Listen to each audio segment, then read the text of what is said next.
Welcome to the Community Learning Series associated with the Comprehensive Plan Update. This video will be a high-level look at defining what a growth management policy is, an overview of our current policy and how it's implemented, and finally, why we are reviewing the policy now. First, a quick review of what guides all of our work, the Albemarle County Vision.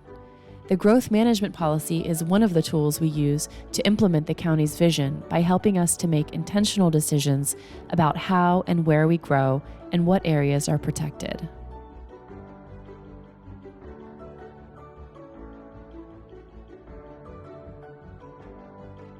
Growth management is a set of techniques used to ensure that, as our population grows, there are services available to meet our community needs.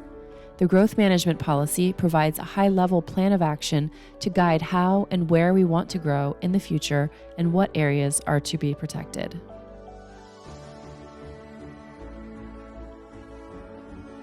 Our growth management policy comes from the 2015 Comprehensive Plan. The policy guides us to see the development areas as the places where a variety of land uses, facilities, and services exist and are planned to support the county's future growth. The policy guides us to protect the elements that define the rural area, like natural resources and land conservation. The majority of new residential, commercial, retail, office, industrial, and mixed-use development is intended to be within the county's development areas. The rural area is envisioned to have limited residential development.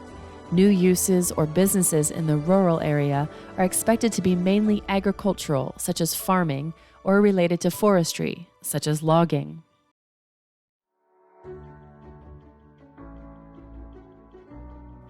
New development proposals that require a change in zoning or rezoning are evaluated based on recommendations in the comprehensive plan, including the growth management policy. As part of growth management, the Albemarle County Service Authority establishes a jurisdictional area where public water and sewer will be provided.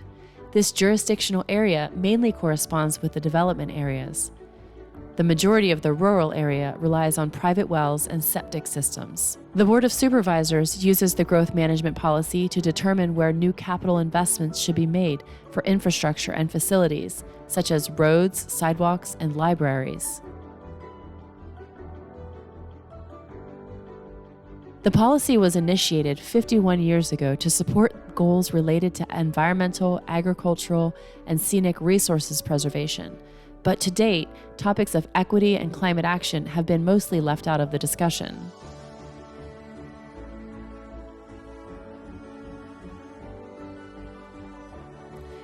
As we consider updates to our growth management policy, we have identified some best practices that relate to equity and climate action.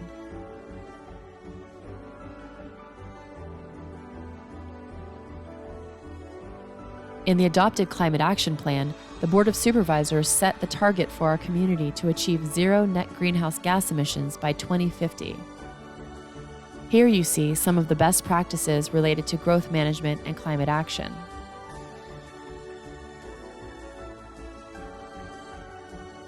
The Comprehensive Plan is a visioning document looking ahead 20 years into the future. Planning for and accommodating 20 years of projected population growth in our community is part of establishing a plan that is realistic and can meet the needs of current and future community members. As part of the planning process, we conducted a land use build-out analysis to understand the opportunities and capacity for growth within the county's current development areas. Thank you for your interest and for watching our brief overview of the growth management policy. As you can see, this is a very complex topic. We have additional information on our project website. We invite you to review it and ask questions if you need clarification.